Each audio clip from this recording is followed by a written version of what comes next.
Indonesia menghadapi tantangan yang sangat berat ya dalam hal pelayanan publik. Karena apa? Kondisi geografis kita yang sangat luas. Yang kedua, jumlah penduduk juga sangat banyak. Itulah maka layanan publik itu harus hadir dan mendekat kepada masyarakat. Bayangkan selama 21 tahun tidak ada administrasi mereka yang diselesaikan. Karena apa? Karena biaya tinggi kalau mereka harus kabupaten. Efeknya saya harus jemput bola. Poskapling kebalikannya dari MPP tadi. Jadi kami memberikan pelayanan terpadu tapi mobile. Jadi saya menyempatkan diri lah mengurus KTP saya yang sudah lama rusak.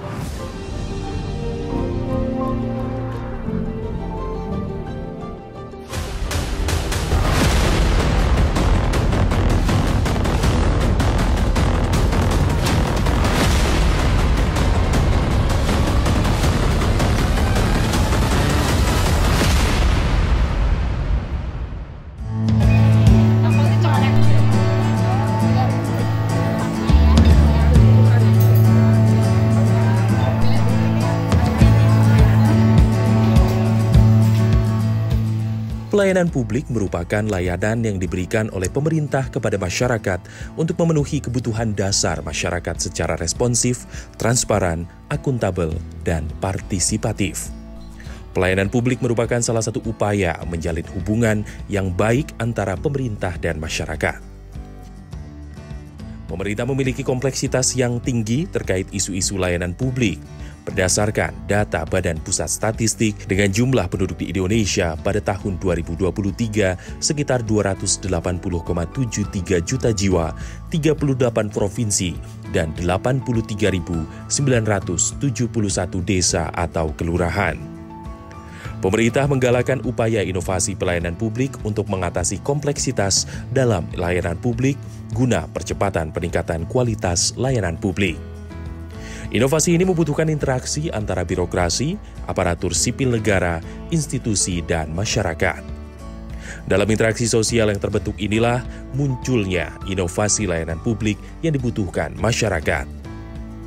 Menurut Peraturan Menteri Pan-RB Nomor 30 Tahun 2014, inovasi pelayanan publik adalah terobosan jenis pelayanan publik baik yang merupakan gagasan atau ide kreatif orisinal maupun adaptasi serta modifikasi yang dapat memberikan manfaat bagi masyarakat baik secara langsung maupun tidak langsung. Kemenpan RB terus mendorong instansi publik untuk berinovasi ya, itu sudah pasti ya. Jadi inovasi itu adalah oksigen bagi birokrasi. Jadi semacam aliran yang mengalir dalam birokrasi untuk terus menunjukkan kinerja dalam hal pelayanan. Tentu karena ini menjadi inti dari birokrasi pelayanan publik tersebut, maka Kemenpan RB mendorong melalui beberapa hal. Pertama, melakukan pembinaan dan sinkronisasi dalam implementasi kebijakan. Terus yang kedua, kita mendorong adanya digitalisasi dalam hal pelayanan publik. Saat ini Kemenpan RB terus mendorong tumbuhnya semacam interoperability layanan-layanan publik pada seluruh instansi pemerintah supaya lebih terintegrasi. Karena kita harus memahami bahwa inovasi itu bukan aplikasi. Nah, ini kadang salah dimengerti ya, bahwa inovasi itu diartikan sebagai pembuatan aplikasi, itu tidak. Kedepan ini adalah Kemenpan adalah bagaimana mendorong interoperability antar layanan-layanan publik sehingga mudah diakses oleh masyarakat. Saat ini pemerintah mengutamakan inovasi pelayanan publik di desa karena pemerintah desa adalah garda terdepan dalam menyediakan layanan publik antara lain kesehatan, administrasi kependudukan, dan pendidikan bagi masyarakat. Tujuannya adalah memenuhi kebutuhan masyarakat, meningkatkan kualitas hidup, dan mempercepat pembangunan di desa. Masyarakat desa yang mendapatkan pelayanan publik yang berkualitas, transparan, akuntabel, dan partisipatif dapat meningkatkan kepercayaan dan citra dari masyarakat terhadap pemerintah. Beberapa faktor juga menjadi pendorong inovasi layanan publik di perdesaan diutamakan, seperti kondisi geografis yang jauh dari pusat pemerintah desa, tingkat partisipasi masyarakat yang rendah dalam layanan publik, anggaran yang terbatas, dan minimnya jumlah sumber daya manusia yang terlatih. Pemerintah pusat terus mendorong pemerintah daerah melakukan terobosan inovasi publik untuk melayani masyarakat. Inovasi pelayanan publik tidak harus berupa penemuan baru, Namun dapat juga pendekatan baru, perluasan terkait upaya peningkatan kualitas dari inovasi yang sudah ada. Kemenpan RB hingga akhir tahun 2023 mencatat sebanyak 256 instansi dan lembaga negara melakukan 1.195 inovasi layanan publik dan 21.012 replikasi layanan publik. Indonesia menghadapi tantangan yang sangat berat ya dalam hal pelayanan publik. Karena apa? Kondisi geografis kita yang sangat luas. Yang kedua, jumlah penduduk juga sangat banyak dan persebaran yang tidak merata. Di samping kondisi alam dan sebagainya. Tentu ini tantangan yang sangat berat bagi kita dalam hal memberikan pelayanan publik, terutama bagi pemerintah daerah ya, untuk bisa memberikan langsung pelayanan publik ke sana. Oleh karena itu, maka diperlukan cara-cara yang kreatif dalam hal pelayanan publik tersebut. Misalnya itu tadi, misalnya jemput bola gitu kan, langsung pelayanan kesehatan dengan mendatangi kelompok-kelompok masyarakat yang sangat membutuhkan, atau misalnya dalam hal pelayanan perizinan, membuat semacam gerai-gerai perizinan di pasar-pasar dan sebagainya. Itu makin mendekatkan pelayanan, termasuk juga layanan administrasi kependudukan dan sebagainya. Jadi masyarakat jangan jauh-jauh dari tempat tinggalnya ke kota, itu kan membutuhkan biaya yang tidak sedikit ya. Untuk itulah maka layanan publik itu harus hadir dan mendekat kepada masyarakat. Tentu inovasi itu akan dirasakan masyarakat apabila masyarakat kita berikan sosialisasi tentang pentingnya inovasi ini dalam pelayanan publik. Itu yang pertama. Yang kedua, tentu masyarakat harus mudah dalam hal mendapatkan layanan itu. Nah, itu kan itu syarat-syarat juga ya. Dan berikutnya saya kira bagaimana pemberi layanan itu juga mampu mengembangkan semacam metode yang kreatif untuk bisa memberikan layanan yang cepat kepada masyarakat. Saya kira jemput bola itu suatu inovasi dan suatu inisiatif dari pemberi layanan jalur instansi pemerintah kepada masyarakat. Itu harus kita support, kita dukung ya. Karena apa? Karena itu akan memperpendek jarak layanan itu kan. Itu kan artinya kita mendekat kepada masyarakat kelompok sasaran itu. Itu yang pertama. Yang kedua, kita meringankan bagi masyarakat. Yang ketiga, kita bisa langsung mengetahui problem dan permasalahan dan prioritas kebutuhan layanan yang dibutuhkan oleh masyarakat. Target dari kami tentu ada beberapa hal ya. Kalau kita lihat dari sisi inovasi, fokus kami pasti yang pertama adalah penciptaan inovasi yang lebih merata. Itu melalui adopsi, replikasi, dan sebagainya. Yang kedua melalui pengembangan. Tentu ini harus kita adopsi atau adaptasi dengan perkembangan teknologi informasi. Yang ketiga adalah aspek keberlanjutan. Kita mendorong agar inovasi itu terus berlanjut. Nah, target kami diharapkan seluruh instansi itu punya satu standarisasi yang sama dalam hal pelayanan. Jadi apa yang dirasakan oleh masyarakat di perkotaan dan apa yang dirasakan oleh masyarakat di pedesaan itu kualitasnya itu sama. Jadi jangan sampai ada pembedaan. Kalau berdasarkan monitoring kami bahwa layanan yang paling banyak dibutuhkan masyarakat adalah layanan bidang kesehatan, layanan di bidang pendidikan, layanan di bidang administrasi pemerintahan, dan juga aspek kependudukan. 4 layanan ini saya kira sangat dibutuhkan oleh masyarakat. Maka Kemenpan mendorong untuk itu menjadi salah satu prioritas yang harus dikelola dengan baik. Namun kami Menpan tidak hanya 4 hal itu. Tentu kami juga lagi mendorong kualitas pelayanan publik yang lebih baik untuk seluruh bidang, sektor, dan jenis-jenis layanan yang lainnya.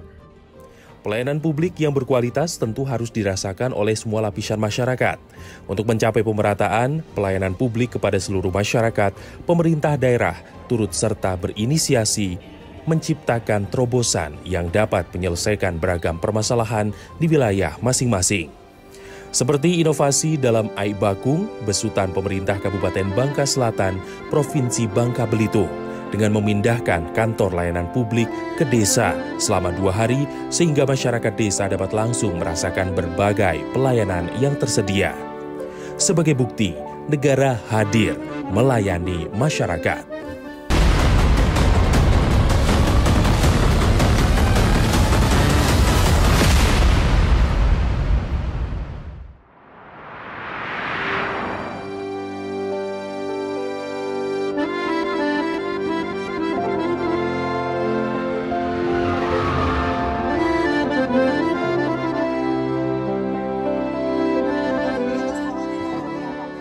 Inilah suasana pemeriksaan kesehatan di Desa Sadai, Bangka Selatan, Provinsi Bangka Belitung. Masyarakat berbondong-bondong datang untuk mendapatkan pemeriksaan kesehatan gratis, mulai dari pengecekan kolesterol, tekanan darah, gula darah, dan asam urat. Bahkan para orang tua pun membawa anak mereka untuk memeriksakan kesehatan.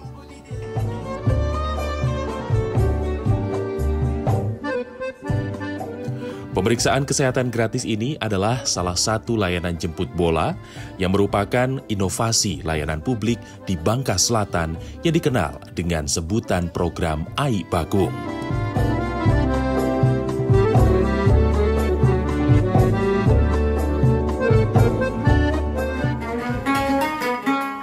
Program AI Bagong merupakan singkatan dari Ajak Bupati Kite Sambang Kampung.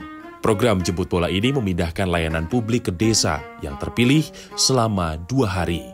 Bupati beserta perangkat daerah menginap dan berbaur di rumah warga. Pelayanan ini membangun keterlibatan masyarakat dengan tujuan memenuhi kebutuhan warga. Cara kami tahunya adalah apa? Dengan program Air Bagong ini. Saya harus membawa seluruh dinas saya, OPD saya untuk berkantor di desa. Minimal 1 bulan itu 1-2 kali. Kami akan nginep di desa, kami akan serap aspirasi di desa. Nah, seluruhnya saya bawa ke desa. Agar apa? Mendekatkan pelayanan itu. Jadi kami sistemnya jemput bola.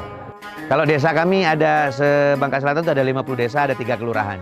Tetapi alhamdulillah selama 2 tahun ini sudah 25 desa. Saya laksanakan program ini dan secara administrasi sangat membantu. Dan saya pikir emang ini program yang emang dinanti masyarakat ya. Terutama di Bangka Selatan, dan efeknya bisa kita lihat sendiri bagaimana masyarakat senang dengan kehadiran kami datang sebagai pelayan. Kami datang bukan sebagai raja, kami datang sebagai pelayan, dan ini sangat diterima oleh masyarakat kami. Bagaimana kita misalnya punya desa terluar nih. Desa terluar tuh kalau dia ke kabupaten minimal dia harus pegang uang 300.000. Artinya itu belum tentu jadi barangnya, dan itu bisa berhari-hari. Nah, dengan kita jemput bola, saya kasih contoh Kepulauan Pongo, ada 400 kakak, waktu saya melakukan pelayanan Air Bagong di sana, ada sekitar 400 sampai 500 administrasi yang saya selesaikan. Bayangkan selama 21 tahun, tidak ada administrasi mereka yang diselesaikan, karena apa? Karena biaya tinggi kalau mereka harus ke kabupaten. Efeknya saya harus jemput bola. Ini juga menyertakan budaya setempat, yakni makan sedulang bersama warga dan perangkat daerah agar tercipta keakraban. Selain itu, pada malam hari, program ini berlangsung acara diskusi antara masyarakat dengan pemerintah Kabupaten Selatan. Di sini, masyarakat dapat menyampaikan keluh kesah, kritikan, ataupun aspirasi. Bu, dagangnya apa? Sayuran. Sayur apa? Sayuran. Iya. Selama program ini berlangsung, sekitar 10.000 urusan administrasi, meliputi administrasi kependudukan, perizinan, dan lainnya.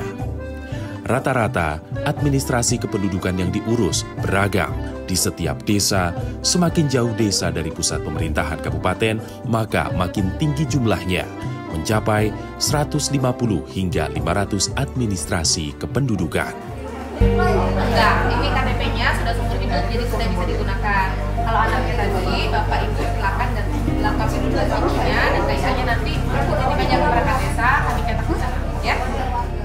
Ya, karena kendala jarak tadi, sehingga dengan program ini sangat efektif sekali. Masyarakat dihimbau untuk datang, kita yang menjemput bola datang ke masyarakat, sehingga masyarakat tidak perlu jauh-jauh, minimal mengurangi jarak dan juga mengurangi biaya transportasi untuk datang ke Dinas Dukcapil atau kecamatan yang ada di wilayah dekat desa ini sendiri sebenarnya.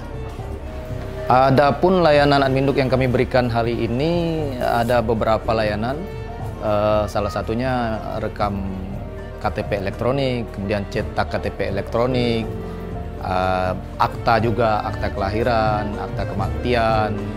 Kemudian juga ada kita juga kartu identitas anak, dan juga ada aktivasi identitas kependudukan digital, serta satu lagi surat keterangan pindah jiwa.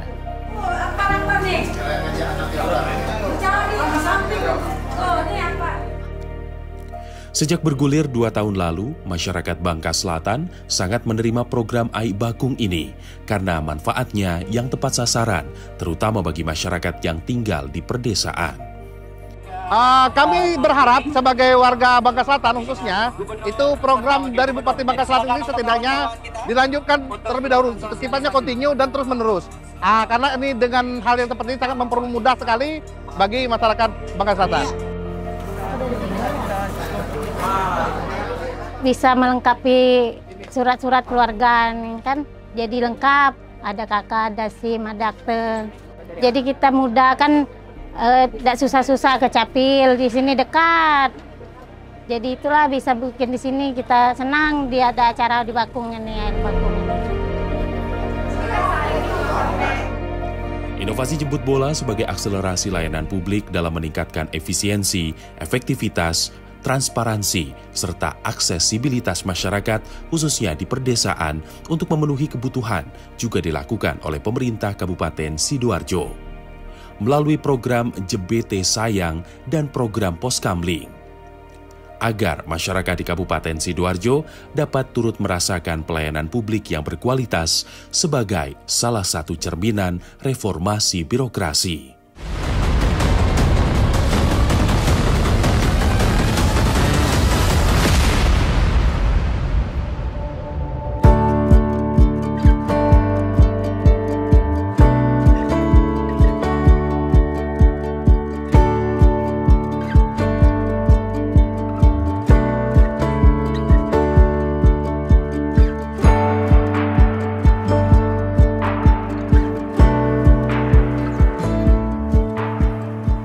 Berdasarkan data Badan Pusat Statistik atau BPS, Kabupaten Sidoarjo, Jawa Timur memiliki jumlah penduduk 2 juta jiwa per Desember 2023 yang tersebar di 18 kecamatan dan 322 desa.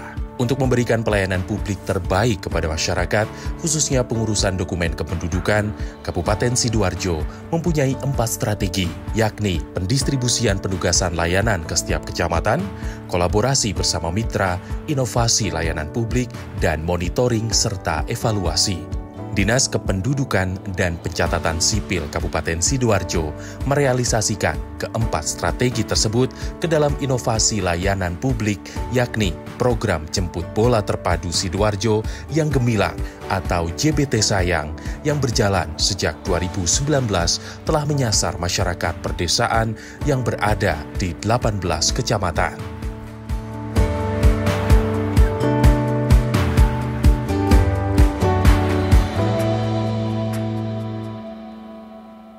Namanya JBT Sayang. Itu ke desa-desa ada paket layanan, paket akte kelahiran, 3 dokumen, paket akte kemana langsung 3 dokumen keluar, paket pindah, kemudian aktivasi IKD, aktivasi identitas kependudukan digital. Kalau terkait ini dengan capaian kinerja, alhamdulillah memang selama ini kita selalu di atas target rata-rata nasional. Nah, kalau di kami kan berdasarkan target dari Renstra, ya Renstra. Alhamdulillah itu semuanya sudah di atas rata-rata. Misalnya terkait dengan perekaman KTP, ya kita sudah di 90%,